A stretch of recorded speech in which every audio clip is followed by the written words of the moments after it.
Well, Mrs. Medlock, what a fine morning this has turned out to be. Yes, Doctor. I trust this headmistress will be quite impressed riding across the moor on such a day. Perhaps she could even join me for tea. I dare say she might relish a bit of civilized conversation, living as she does in the company of spinsters and orphaned girls. I'm sure she would be quite flattered by your attention, sir. Beg your pardon, Doctor. It's Mrs. Winthrop, sir. Yes, madam, come in. Do come in, please.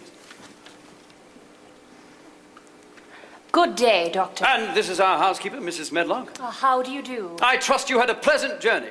Actually not. I have always found scenery by itself to be quite tiresome. Well, then you will be relieved to find we have contrived to keep all the scenery outdoors. I've completed all the forms you sent us, and I think you'll see my brother has included a contribution to the school's building fund. You didn't request it, of course, but as I told my brother, I'm sure you're in the planning stages of something or other. Mrs. Medlock, will you see what's keeping Mary? I'm right here, sir. Quite right. Here's our girl, Mary Lennox. This is Mrs. Winthrop of the Aberdeen School for Girls. Good morning, Mary.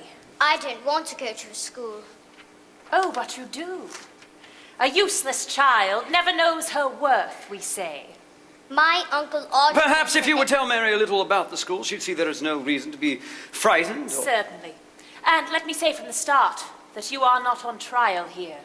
The Board of Trustees has accepted your application. Oh, that's good news indeed. I won't go. You can't make me. Mary Lennox! That's all right, Doctor. This is exactly the type of behavior we are best equipped to handle. My Uncle Archibald is the only one who says where I'm going to go, and he says I don't have to go to any stupid school. She's just frightened, I'm sure. Children are quite often depressed after a tragedy such as she has suffered. Of course, Doctor. Perhaps you would enjoy seeing some photographs of the girls at their work. I've brought several samples of the fine lace for which our girls... I hate you! You're a horrible, ugly pig! That's quite enough, young lady! Your school is a filthy racket full of brats and dirty beds. And all anybody really does there is scrub floors. I hope you get hit by a lorry on your way home and your ugly head rolls off into a ditch and gets eaten by maggots. I hate you! I hate you! I hate you! I hate you! God send help you! I'm going to butt you're going to die! Get out of here! Go away! Go away! Go away! Mary Lennox! Well, we have had one or two cases of this severity.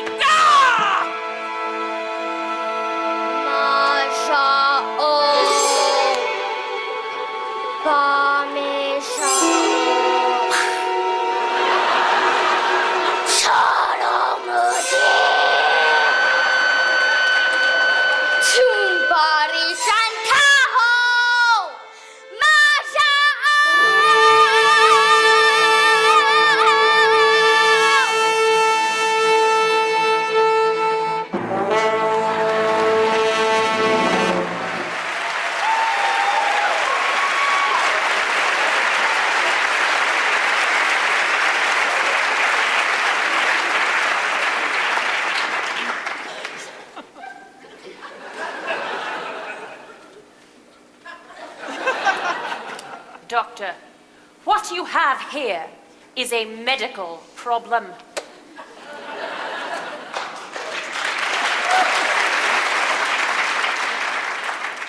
I'll speak with Mary alone, Medlock. Choromuchi! I'm going outside. You're going wherever I send you, young lady. My Uncle Archibald said that I didn't have to go to a school. Oh, for God's sake, he doesn't care about you. All he wants is never to see you again. Why do you think he left without even saying goodbye? Maybe he was in a hurry. You drove him away. You remind him of his wife. I look like my Aunt Lily. Now, it is my task to find you a suitable place to go so my brother can return. The next school I will contact will send no representative. Your bags will be packed and you will leave Saturday week. But I can't leave now. Colin needs me. The last thing the boy needs is you. Another month of trying to keep up with you and we'll have to put him in hospital or worse. No, you won't. He's much better. You have no idea how ill he is. When Colin was born, the midwife didn't expect him to live a week, but I have kept the boy alive for 10 years. Only now, thanks to you, he is in grave danger of a relapse. But you haven't Do you seen want him in hospital? Do you want him to die?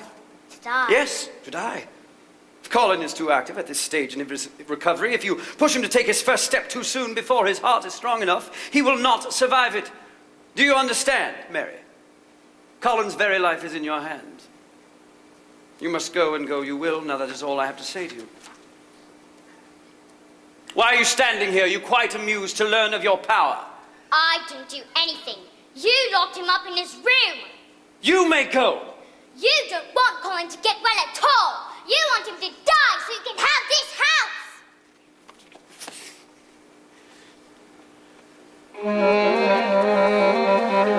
You will leave Saturday week. There's nothing here that I want. How dare she make this claim?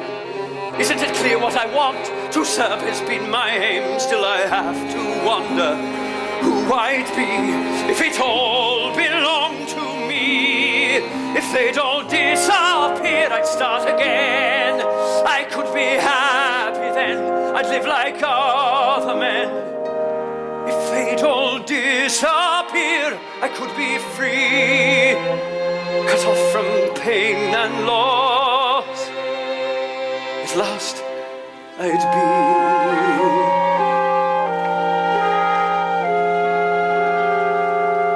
Mary, you had nothing to do with your uncle's leaving. It weren't you, child. Your uncle liked you, I know he did. Didn't he tell you you could have a garden? Didn't he send you clothes and bring you books? Well, didn't he? But Colin's going to die, and it's all my fault. And what have you done for Colin, except get him going outside every day and get him eating his food and getting him believing he can get strong again? I think you were just what Colin needed. But you're not a doctor, Martha. Will you tell him I'm sorry? I mean, after I'm gone? Will you tell him I didn't mean to hurt him? I didn't want to go? I think you better tell him that yourself. I can't, Martha. I'll just get mad and start acting all high and mighty. And then Dr. Craven might send him away too. You're talking like you're already gone, Mary. I am gone, Martha. I wish I were a ghost. No ghost could do what you've done in this house, Mary. What you've got to do is finish what you have begun. I don't know just how, but it's not over till you've won. When you see a storm is coming, see the lightning part the skies, it's too late to run. There's terror in your eyes. What you do then is remember this old thing you heard me say. It's the storm, not you, that's bound to blow away. Hold on, the night will soon be by. Hold on, don't even ask how long or why. Child, hold on to what you know is true. Hold on and you'll get through. Child, oh child, hold on. When you feel your heart is pounding, fear a devil's at your door. There's no place to hide, you're frozen to the floor. What you do then is you force yourself to wake up and you say, it's this dream, not me, that's bound to go away. Hold on, the night will soon be by. Hold on, until there's nothing left to try. Child, hold on, there's angels on their way. Hold on and hear them say, child, oh child, and it doesn't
I should do?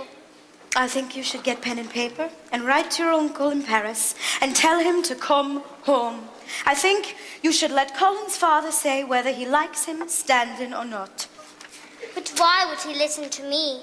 And what if the letter didn't get to him in time? I'm sure your uncle will send for you as soon as he sees what you've done for the boy.